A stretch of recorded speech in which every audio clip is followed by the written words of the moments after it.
بسم اللہ الرحمن الرحیم۔ آج کا ہمارا یہ لیکچر منصوبات اور دیگر علم و نحو کے متعلق اہم چیزوں کے بارے میں ہے۔ تو سب سے پہلے ہم شروع کرتے ہیں کہ آپ پہلے سن چکے ہیں آخری حرف کی تبدیلی کے اعتبار سے کلمہ کی دو قسمیں تھیں، معرب اور مبنی۔ معرب کی تعریف آپ سن چکے تھے، وہ کلمہ ہے جس کا آخر عامل کے بدلنے سے بدلتا رہتا ہے، یعنی کبھی اس کے آخر میں زبر، کبھی پیش، کبھی زیر۔ اور مبنی وہ کلمہ ہے جس کا آخر عامل کے بدلنے سے نہیں بدلتا بلکہ ہمیشہ ایک ہی حالت میں باقی رہتا ہے۔ اس میں معرب کی جو ہیں تین قسمیں ہیں، منصوبات، مرفوعات اور مجرورات۔ مرفوعات کے متعلق ہم پہلے پڑھ چکے ہیں، یعنی وہ معرب جس کا آخر عامل کے بدلنے سے بدلتا رہتا ہے، کبھی اس کے آخر میں زبر ہے، کبھی اس کے آخر میں پیش ہے، کبھی اس کے آخر میں زیر ہے۔ اگر اس کے آخر میں پیش ہو تو ان کو مرفوعات کہتے ہیں، جو ہم پہلے بتلا چکے ہیں۔ اگر اس کے آخر میں زبر ہو تو ان کو منصوبات کہتے ہیں، اور اگر ان کے آخر میں زیر ہو تو ان کو مجرورات کہتے ہیں۔ اب رہا یہ سوال کہ وہ جو منصوبات ہیں وہ کل کتنے ہیں، یعنی وہ اسماء جن کا اعراب نصب ہے، زبر ہے، وہ کل کتنے ہیں؟ تو وہ کل 12 ہیں۔ عام طور پہ سوال میں تعداد کے متعلق پوچھ لیا جاتا ہے کہ مرفوعات کتنے ہیں، 8 ہیں، 12 ہیں، 2 ہیں، تو ہم بعض اوقات غفلت کی وجہ سے یا یاد نہ ہونے کی وجہ سے صحیح جواب نہیں دے پاتے۔ تو بہرحال منصوبات کل 12 ہیں، جن میں سے مفعول بھی، مفعول مطلق، مفعول لہو، مفعول ماہو، مفعول فی، حال، تمیز، مستثنیٰ، حروف مشبہ بالفعل کا اسم، افعال ناقصہ کی خبر، ما اور لا مشبہتان بالیسا کی خبر، اور لا نفی جنس کا اسم۔ تو یہاں یہ حروف مشبہ بالفعل، افعال ناقصہ کی خبر، ما اور لا مشبہتان بالیسا کی خبر، اور لا نفی جنس کا اسم، ان کے متعلق ہم مرفوعات میں بتلا چکے ہیں، اس جگہ ہم نہیں بتلائیں گے۔ مفعول بھی کسے کہتے ہیں؟ جس پر فعل کا فاعل واقع ہو، یعنی کام کرنے والے کا کام جس کے اوپر واقع ہو، اس کو عربی زبان میں مفعول بھی کہتے ہیں۔ جیسے ضرب زید عمرا، کہ زید نے عمر کو مارا، مارنا کام، مارنے والا زید اور مار پڑی ہے عمر کو، تو ضرب فعل، زید اس کا فاعل، عمرن اس کا مفعول بھی۔ دوسرے نمبر پر ہے مفعول مطلق۔ مفعول مطلق کہتے ہیں وہ اسم ہے جو فعل کے بعد واقع ہو اور فعل اسی مصدر کا ہو، جیسے ضربت ضربا، قتلت قتلا۔ جیسے قرآن مجید میں ہے یا ایھا الذین آمنوا اذکروا اللہ ذکرا کثیرا۔ اب اذکروا ایک فعل ہے، اے ایمان والو اللہ کو یاد کرو۔ اب اس فعل کے بعد ذکر آیا ہے جو اس کا مصدر ہے، تو اس مصدر کو عربی زبان میں مفعول مطلق کہتے ہیں، یعنی وہ اسم جو فعل کے بعد ہو اور جو فعل آیا ہوا ہے وہ اسی مصدر سے آیا ہوا ہے، فعل کا مادہ اور اس کا مادہ ایک ہی ہو، اس کو کہتے ہیں مفعول مطلق۔ تیسرے نمبر پر ہے مفاعیل میں سے مفعول لہو۔ آپ یہ بات یاد رکھیں، بالکل آسان ہے۔ جب بھی کوئی کام کرنے والا کام کرتا ہے تو وہ کسی پر کام کرتا ہے، کسی جگہ پر یا کسی مکان میں کام کرتا ہے، کسی غرض کے لیے کام کرتا ہے، تو جس غرض کے لیے وہ کام ہو اس کو کہتے ہیں مفعول لہو۔ تو مفعول لہو جس کی وجہ سے فعل واقع ہو، مثال کے طور پہ ضربتہ تادیبا، کہ میں نے اس کو مارا ادب سکھانے کے لیے، کہ یہ جو مجھ سے مارنے کا فعل سرزد ہوا، واقع ہوا، اس کا مقصد یہ ہے کہ میں اس کو ادب سکھانا چاہتا تھا۔ قرآن مجید سے اس کی مثال سمجھیں۔ قرآن مجید میں لا تقتلوا اولادکم خشیۃ املاق، کہ تم اپنے بچوں کو روزی کی تنگی کی وجہ سے قتل نہ کرو، یعنی قتل والا فعل اس وجہ سے سرزد نہ کرو کہ تم روزی کی تنگی کو محسوس کرو۔ تو یہ خشیۃ املاق اس جگہ پر مفعول لہو واقع ہے۔ اس طرح حدیث میں لا تصوموا فی ھذی الایام، یعنی ان ایام تشریق میں روزے نہ رکھو۔ روزے نہ رکھنے کی وجہ اور علت کیا ہے؟ یہ روزے نہ رکھنے والا فعل ہم سے سرزد نہ ہو۔ کیوں سرزد نہ ہو؟ فَإِنَّهَا أَيَّامُ أُكْلٍ وَشَرْبٍ، کیونکہ یہ کھانے اور پینے کے دن ہیں۔ تو بہرحال مفعول لہو کہتے ہیں عربی زبان میں جس کی وجہ سے فعل واقع ہو، جس کی وجہ سے کام واقع ہو، اس کو مفعول لہو کہا جاتا ہے۔ آگے مفعول فی۔ مفعول فی وہ اسم ہے جس میں فعل مذکور واقع ہو، جس میں یہ بتلایا جائے کہ یہ جو فعل، یہ جو کام کرنے والے سے واقع ہوا ہے، دن میں ہے، رات میں ہے، باہر ہے، اندر ہے، کمرے میں ہے، چھت پہ ہے، کہاں پر ہے، یہ چیزیں جو اگر ترکیب میں، اگر عبارت میں بیان ہوں تو ان کو مفعول فی کہتے ہیں۔ عام طور پہ ان کے بیان کرنے کی ضرورت نہیں ہوتی، اور کلام عرب ان چیزوں کا محتاج نہیں ہے، ان کے بغیر بھی بات سمجھ میں آ جاتی ہے۔ لیکن پھر بھی اگر کلام میں کسی جگہ پر کسی کام کے کرنے کے متعلق اس طرح ہو کہ یہ کام اس وقت ہوا، یہ کام اس جگہ پر ہوا، تو ہم اس کو ترکیب میں جب کہیں گے مفعول فی کہیں گے، اور جب ہم اس کو زبان سے ادا کریں گے تو اس کے اوپر نصب پڑھیں گے، کیونکہ بات منصوبات کی چل رہی ہے۔ یعنی جہاں پر بھی فعل واقع ہونے کی جگہ کا بیان ہو یا فعل کے واقع ہونے کے وقت کا بیان ہو، اس کو کہیں گے مفعول فی، اور اس کو پڑھیں گے منصوب۔ اب آپ اس کی مثال سمجھیں، جس طرح قرأت الیوم الدرس، آج کے دن میں نے سبق پڑھا، درس پڑھا۔ قرأت فعل ہے، پڑھنا فعل ہے، پڑھنے والا کون ہے؟ میں ہوں۔ قرأت یہ فاعل ہے۔ الیوم یہ ہم وقت بتلا رہے ہیں کہ آج کے دن کی بات ہے، اس کو ہم کہیں گے مفعول فی۔ لیکن یوم وقت بتلا رہا ہے تو اس کو کہیں گے مفعول فی زمانی، زمانہ بتلا رہا ہے۔ کہاں پہ پڑھا ہے؟ امام الاستاد، اپنے استاد کے سامنے۔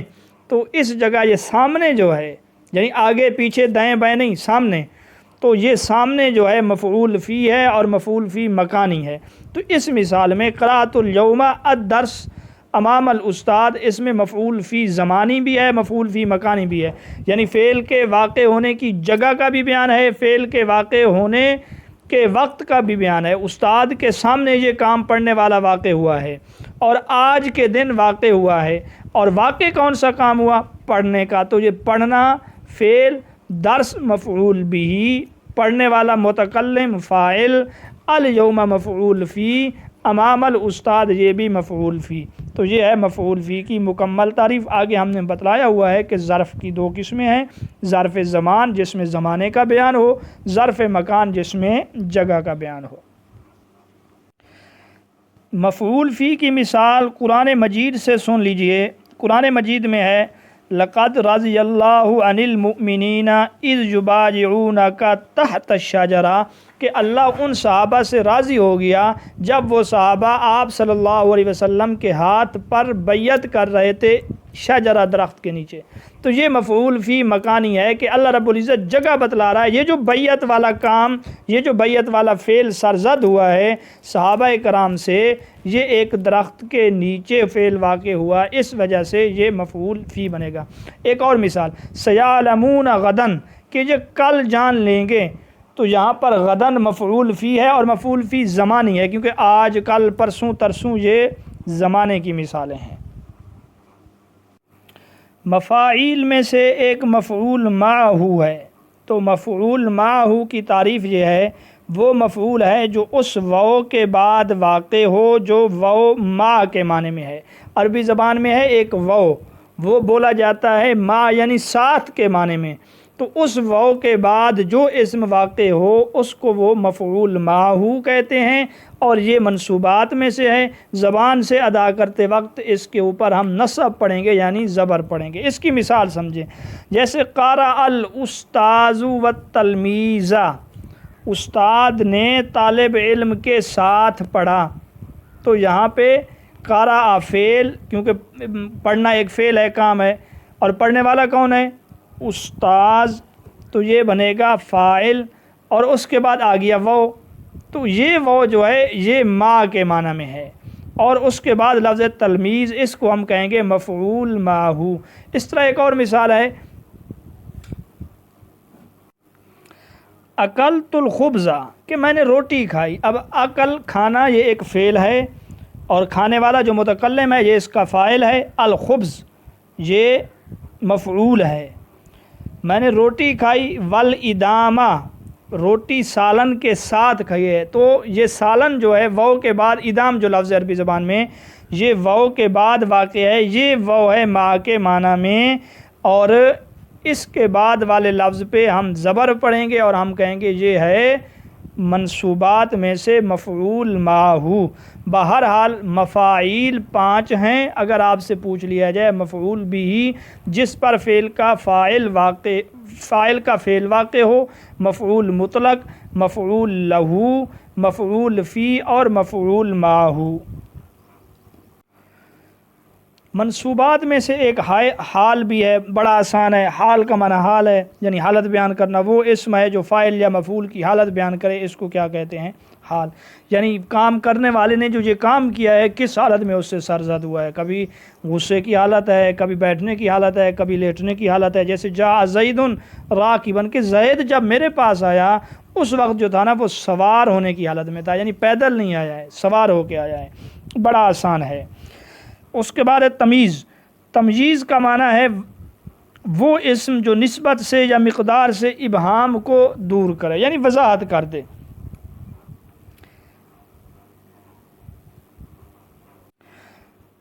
یعنی کسی چیز کے اندر پوشیدگی تھی، وہ چیز واضح نہیں تھی، تو جو لفظ اس چیز کو واضح کر دے، اس کی پوشیدگی کو دور کر دے، عربی زبان میں اس کو تمییز کہتے ہیں، اور اس کو منصوبات میں شمار کرتے ہیں۔ جب ہم اس کو زبان سے ادا کریں گے تو اس کے اوپر نصب پڑھیں گے۔ اب اس کی مثال، جیسے 20، 20، اب 20 روٹیاں، 20 درہم، 20 کپڑے، 20 جوتے، 20 کتابیں، کیا چیز؟ تو عندی 20 کتاباً، کہ میرے پاس 20 کتابیں ہیں، تو اس کو کہیں گے تمییز۔ اسی طرح بعض دفعہ یہ تو ہے مقدار میں ابہام ہے کہ 20 کا جو مقدار ہے کس لحاظ سے ہے، بعض دفعہ تمییز ابہام کو دور کرتی ہے نسبت سے۔ جیسے حسن زید، زید اچھا ہے، شکل و صورت میں، اخلاق میں، بول چال میں، تو خلقاً، تو یہ ہے ابہام جو زید کے اچھائی میں ابہام تھا، کس لحاظ سے اچھا ہے؟ تو بتلا دیا اخلاق کے لحاظ سے زید اچھا ہے۔ قرآن مجید میں ہے، اس کی مثال ہے سورۃ کہف میں 2 بھائیوں کا جو ان کا تذکرہ ہے، باغ والوں کا۔ تو ایک بھائی نے کہا انا اکثر منک، میں تم سے زیادہ ہوں، کس چیز میں؟ مال کے اندر زیادہ ہوں، میرے پاس مال و دولت زیادہ ہے۔ بہرحال تمییز کی اگر آپ سے پوچھ لیں کتنی قسمیں ہیں، تو آپ نے جواب میں یہ کہنا ہے تمییز کی 2 قسمیں ہیں، اور اگر آپ سے پوچھ لیں تمییز کا شمار منصوبات میں سے ہے، مجرورات میں سے ہے، مرفوعات میں سے ہے، تو آپ نے کہنا ہے کہ اس کا شمار منصوبات میں سے ہے۔ منصوبات میں سے ایک مستثنیٰ بھی ہے۔ مستثنیٰ کسے کہتے ہیں؟ مستثنیٰ وہ اسم ہے جو حرف استثناء کے بعد واقع ہو، جس سے ظاہر ہو کہ جس چیز کی نسبت ما قبل کی طرف ہو رہی ہے اس سے مستثنیٰ خارج ہے۔ بعض اوقات کلام میں ایسا ہوتا ہے کہ ہم ایک چیز کی نسبت سب کی طرف کر دیتے ہیں، یہ کام سب نے کیا، یہ ایسا سب نے کیا، لیکن اس سے ہمیں کچھ لوگوں کو نکالنا بھی ہوتا ہے۔ تو اس وقت ہم کلام جب بولتے ہیں ایسا حرف ذکر کرتے ہیں، ایسا لفظ ذکر کرتے ہیں، ایسا انداز اختیار کرتے ہیں، وہ نکل جاتا ہے۔ اسی طرح عربی زبان میں بھی ہے، جس طرح قرآن مجید میں ہے فَسَجَدَ الْمَلَائِكَةُ كُلُّهُمْ أَجْمَعُونَ، کہ سب فرشتوں نے جو ہے حضرت آدم علیہ السلام کو سجدہ کیا ہے۔ اب اس سے شیطان کو نکالنا تھا، الا ابلیس، سوائے کس کے؟ ابلیس کے۔ بہرحال جس اسم کی نسبت ما قبل کی طرف، یعنی وہ حرف استثناء الا وغیرہ سے پہلے والے کی طرف ہے، وہ بعد والے کے لیے ثابت نہیں، اس کو کہتے ہیں مستثنیٰ۔ یاد رکھیں حروف استثناء 8 ہیں، ان 8 حرف کے ذریعے سے اس چیز کی نسبت کو جو ان سے پہلے والے کی طرف ہے بعد والے کو اس سے خارج کرنے کے لیے استثناء کا ذکر کیا جاتا ہے۔ مثلاً جاء القوم کہ میرے پاس قوم آئی، سب بندے آئے، الا زیدن، تو زیدن کو ہم اس جگہ پہ زبر کے ساتھ پڑھیں گے اور اس کو منصوبات میں شمار کریں گے۔ مستثنیٰ کی دو قسمیں ہیں، مستثنیٰ متصل اور مستثنیٰ منقطع۔ متصل کا مطلب یہ ہے کہ اس استثناء سے پہلے وہ اس کا شمار تو اسی جنس میں ہوتا تھا لیکن اس حکم میں ان میں شامل نہیں ہے۔ جس طرح جاء القوم الا زید کہ زید کا تعلق بھی اسی قوم سے ہے، لیکن جس طرح میرے پاس قوم آئی ہے زید نہیں آیا ہے، اس کو کہیں گے مستثنیٰ متصل۔ اور مستثنیٰ منقطع اس کو کہتے ہیں جو اس نسبت سے پہلے بھی ان میں داخل نہیں تھا، بعد میں بھی داخل نہیں ہے، ہاں جو حکم ان کی طرف ہے اس حکم میں وہ شامل نہیں ہے۔ جیسے الا ابلیس، فرشتوں نے سجدہ کیا، ابلیس نے سجدہ نہیں کیا، سجدے والے حکم سے ابلیس کو نکالنا ہے، باقی ایسا نہیں ہے کہ ابلیس پہلے فرشتہ تھا، اللہ رب العزت نے اس کو فرشتوں سے نکال دیا، بلکہ ابلیس شروع سے جن ہی تھا، فرشتہ نہیں تھا۔ یا ایک اور مثال سمجھیں، جاء القوم الا حمار کہ قوم تو آ گئی ہے، گدھا نہیں آیا، تو یہاں گدھے کے نہ آنے والے حکم کو قوم سے خارج کیا جا رہا ہے، ورنہ گدھا قوم میں شامل پہلے سے ہی نہیں ہے، اس کو کہتے ہیں مستثنیٰ۔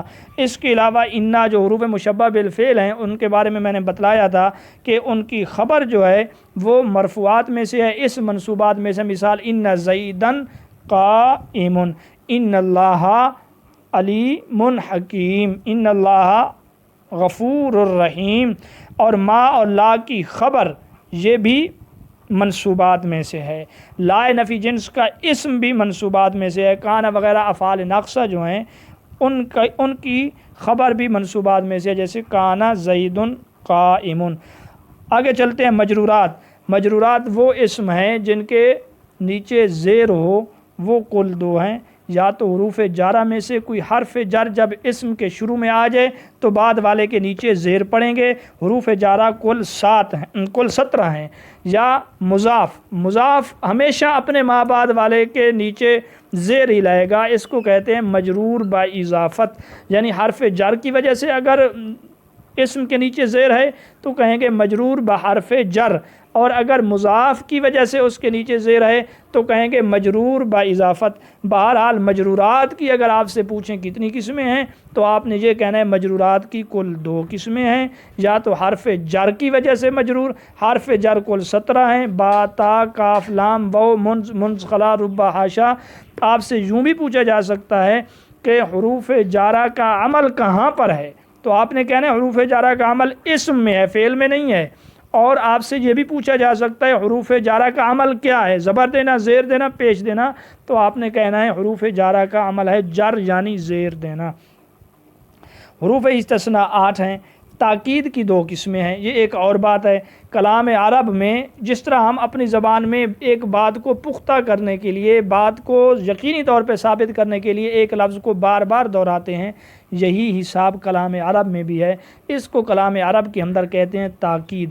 یہ تاکید 2 طرح سے لاتے ہیں، کبھی اسی لفظ کو تکرار کے ساتھ ذکر کرتے ہیں، جیسے جاء زیدن زیدن، تو یہ تکرار اس بات کی پختگی کے لیے ہے، اس کو کہتے ہیں تاکید لفظی۔ اور بعض اوقات تاکید وہ لفظ تو تکرار کے ساتھ ذکر نہیں کرتے بلکہ ایسا لفظ ذکر کرتے ہیں جو تاکید کا معنی دیتا ہے، اس کو کہتے ہیں تاکید معنوی۔ جیسے فسجد الملائکہ، فرشتوں نے سجدہ کیا، کلہم، یہ کلہم تاکید ہے کہ سب فرشتوں نے سجدہ کیا ہے، کوئی فرشتہ اس سجدے کی سعادت سے محروم نہیں رہا، کوئی فرشتہ اس سجدے کے حکم سے مستثنیٰ نہیں رہا، تو یہ کلہم اس کی تاکید ہے۔ آپ سے یہ پوچھا جا سکتا ہے تاکید کی کتنی قسمیں ہیں، تو آپ نے کہنا ہے 2 قسمیں ہیں، تاکید لفظی، تاکید معنوی۔ اسی طرح کلام عرب کے اندر موصوف صفت بھی ہے، جس طرح ہم اپنی زبان کے اندر، ہماری زبان میں بھی موصوف صفت ہیں، کسی کی اچھائی یا برائی کو بیان کرنا، اسی طرح کلام عرب کے اندر صفت کہتے ہیں اس کو جو اپنے سے پہلے اسم کی اچھائی کو یا برائی کو ظاہر کرے۔ پہلے کو موصوف کہتے ہیں، دوسری کو صفت کہتے ہیں۔ موصوف صفت عربی زبان میں مطابقت ضروری ہے چند چیزوں میں، یعنی بولنے میں، لکھنے میں چند چیزوں میں مطابقت ضروری ہے۔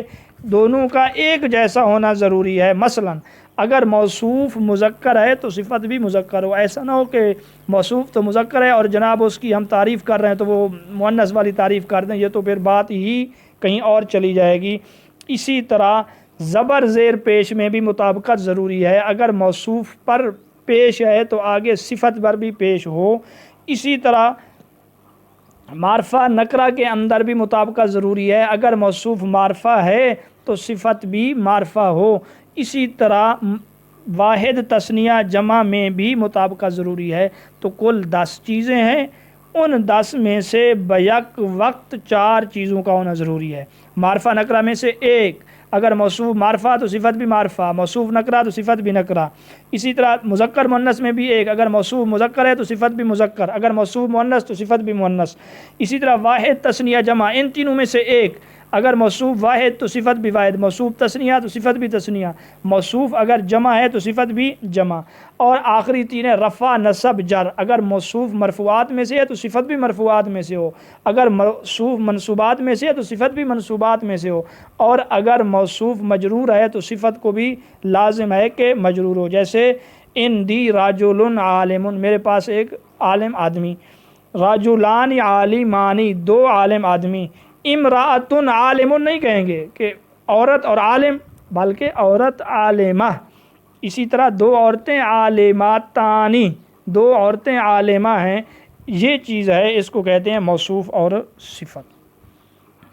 حروف عاملہ در فعل مضارع، یاد رکھیں کچھ حروف ایسے ہیں جو اسم میں عمل کرتے ہیں، کچھ حروف ایسے ہیں جو فعل میں عمل کرتے ہیں، وہ صرف 2 ہیں۔ کلام عرب میں وہ حروف جو فعل میں عمل کرتے ہیں 2 ہیں، ان میں سے ایک ہے حروف ناصبہ، یعنی فعل کے آخر کو نصب دیتے ہیں، اور وہ ہیں ان، لن، کہ، اذن۔ یہ ان ہے لفظ، ان نہیں ہے۔ یہ جب بھی فعل مضارع کے اوپر، مضارع کے شروع میں آئیں گے تو اس کو نصب دیں گے۔ مثال یضربو، آخر میں ہم پیش پڑھ رہے ہیں، لیکن جب ان اس کے شروع میں لگائیں گے تو این یضربا بن جائے گا۔ اور حروف جازمہ، یہ دوسری قسم ہے۔ حروف جازمہ ان، لم، لما، لام امر، لام نہیں، یہ 5 ہیں۔ یہ فعل مضارع کے آخر کو جزم اور سکون دیں گے۔ جیسے یضربو ہم نے لگا دیا لم یضرب۔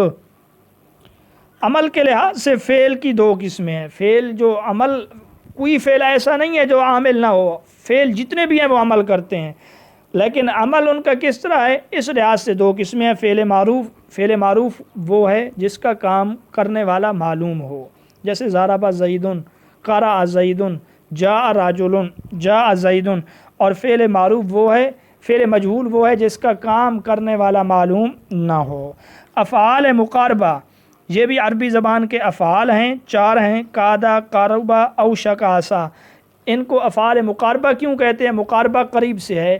یہ الفاظ یہ بتلانے کے لیے ہیں کہ ان کے اسم کے لیے خبر کا حصول جو ہے نزدیک اور قریب ہے، یعنی یہ کام قریب ہے۔ کاد الفقر، قرآن حدیث پاک میں قریب ہے کہ فقیری بندے کو کفر تک پہنچا دے، تو یہ کادہ جو ہے افعال مقاربہ سے ہے۔ عسیٰ ان یبعثک ربک مقاما محمودا، قریب ہے کہ اللہ رب العزت آپ کو مقام محمود کے مرتبے پر فیض کر دے۔ چونکہ یہاں پر اسم کے لیے خبر کا حصول نزدیک ہے، قریبی ہے، اس وجہ سے ان کو افعال مقاربہ کہہ دیتے ہیں۔ اور ان افعال مقاربہ کی جو خبر ہے وہ فعل مضارع کی شکل میں ہے، جیسے کاد الفقر، فقر اس کا اسم ہے، ان یکون، یہ یکون جو ہے فعل مضارع ہے، عسیٰ ان یبعثک، یہ یبعثک کا فعل مضارع ہے۔ یاد رکھیں حروف مدح اور ضم 4 ہیں۔ جس طرح ہر زبان میں کسی کی تعریف کے لیے الفاظ مقرر ہیں، کسی کی برائی بیان کرنے کے لیے، مذمت کے لیے الفاظ ہیں، اسی طرح عربی زبان کے اندر بھی ہیں۔ 2 الفاظ ہیں تعریف کے لیے اور 2 الفاظ ہیں برائی کے لیے۔ جو تعریف کے لیے ان کو کہتے ہیں افعال مدح، اور جو برائی کے لیے ان کو کہتے ہیں افعال ضم۔ بہرحال ان کو ملا کے کہتے ہیں افعال مدح و ضم کتنے ہیں، تو جواب ہوگا 4۔ نعمہ اور حبذا یہ اچھائی کے لیے ہیں، تعریف کے لیے ہیں، اور اسی طرح ساء اور بئسا یہ برائی کے لیے۔ نعم العبد قرآن میں، نعم العبد کہ حضرت ایوب اچھے بندے تھے، حضرت سلیمان اچھے بندے تھے، حضرت داؤد علیہ السلام اچھے بندے تھے۔ تو نعمہ افعال مدح میں سے ہے، اسی طرح حبذا بھی افعال مدح میں سے ہے، بئسا اور ساء افعال ذم میں سے ہے۔ فساء قرینہ کہ شیطان بہت برا ساتھی ہے، یہ قرآن مجید میں آیا ہے۔ بہرحال اگر آپ سے پوچھا جائے افعال مدح اور ذم کی کتنی قسمیں ہیں تو آپ نے جواب میں یہ لکھنا ہے افعال مدح اور ذم کی 4 قسمیں ہیں، ان میں سے 2 افعال مدح کے لیے ہیں اور 2 افعال مذمت کے لیے ہیں۔ حروف غیر عاملہ یعنی وہ حروف جو لفظوں میں کوئی عمل نہیں کرتے، کوئی زبر زیر پیش نہیں دیتے، ان کو کہتے ہیں حروف عاملہ۔ یہ کل 16 ہیں، حروف عاملہ کل 16 ہیں، ان میں سے ایک حروف مصدریہ بھی ہیں۔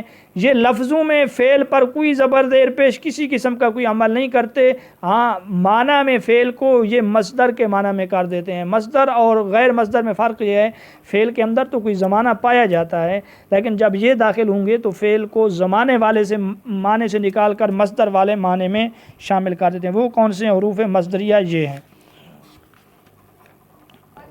ما، ان اور انا۔ ما، ان، انا یہ حروف مصدریہ میں سے ہیں۔ حروف تعزیز بھی لفظوں میں کوئی عمل نہیں کرتے، کوئی زبر زیر پیش نہیں دیتے، جس طرح پہلے سے لفظ موجود ہے اسی طرح موجود ہے۔ یہ بھی 4 ہیں، اللہ، حلا، لوما، لولا۔ یہ تعزیز کا لغوی معنی ہے برانگیختہ کرنا، ابھارنا، تیار کرنا، کسی کو شوق دلانا۔ حلا تصلی، بھی تو نماز کیوں نہیں پڑھتا؟ حلا یعنی یہ کام آپ کو کرنا چاہیے، آپ یہ کام کریں، ان کو حروف تعزیز کہتے ہیں۔ اس کے بعد حرف ایک توقع، یہ بھی لفظوں میں کوئی عمل نہیں کرتا۔ توقع حرف جو ہے وہ قد ہے، توقع کا معنی امید ہے، یہ کبھی تحقیق کے معنی کے لیے بھی آ جاتا ہے، لیکن یہ اس کے معنی کے لیے بھی آتا ہے، کبھی کے معنی کے لیے، امید کے معنی کے لیے۔ توقع ہے کہ ایسا ہو چکا ہو۔ قد یجیء زید یعنی توقع ہے کہ زید آج آئے گا۔ اس کے بعد حرف ردہ، ردہ کا معنی جھڑکنا، ڈانٹنا، انکار کرنا، منع کرنا، تو حرف ردہ کلا ہے۔ حروف تفسیر یعنی کسی چیز کی وضاحت کے لیے آتے ہیں، لفظوں میں کوئی معنی کوئی کام نہیں کرتے، یہ لفظ جس طرح پہلے ہے اسی طرح ہے، یہ صرف معنی میں تبدیلی کرتے ہیں، ایک چیز کی وضاحت کرتے ہیں۔ یہ بھی 2 ہیں، اے اور ام، جیسے قرآن مجید میں وَنَادَيْنَاهُ أَن يَا إِبْرَاهِيمُ، یعنی ہم نے اس کو آواز دی، یعنی کہ اس کو ابراہیم علیہ السلام کو ہم نے آواز دی، ہم نے ان کو پکارا جب وہ اپنے بیٹے کو ذبح کر رہے تھے۔ قد صدقت الرؤیا، اے ابراہیم آپ نے اپنے خواب کو سچا کر دکھلایا، آپ خواب میں سچے ہو، لہذا اس بیٹے کو ذبح نہ کرو۔ وَفَدَيْنَاهُ بِذِبْحٍ عَظِيمٍ۔ بہرحال یہ تفصیلی قصہ ہے۔ اور حروف عاطفہ جو ہیں وہ 10 ہیں، وہ بھی لفظوں میں کوئی عمل نہیں کرتے۔ آپ نے اس جگہ پہ یہ چیزیں یاد رکھنی ہیں، اور اجمالی طور پہ یہ یاد رکھنا ہے کہ حروف غیر عاملہ 16 ہیں۔ حروف عاملہ جو فعل میں عمل کرتے ہیں وہ 2 ہیں، فعل کو یا نصب دیں گے یا فعل کو جزم دیں گے، سکون دیں گے۔ اور وہ حروف جو اسم میں عمل کرتے ہیں وہ یہ ہیں حروف جارہ، حروف مشبہ بالفعل، ما اور لا جو لیسا کے مشابہ ہیں، لا نفی جنس، اور حروف ندا، یہ جو ہیں اسم کے اندر عمل کرنے والے ہیں۔ تو یہ تھا ہمارا آج کا لیکچر۔ علم النحو کے جو اہم باتیں تھیں وہ ہم نے آپ کے سامنے رکھ دی ہیں۔ امید کرتے ہیں کہ آپ اس لیکچر کو سن کر پسند کریں گے۔ انشاءاللہ ایک اور لیکچر کے ساتھ بہت جلد حاضر ہوں گے۔ اجازت دیجیے، اللہ حافظ۔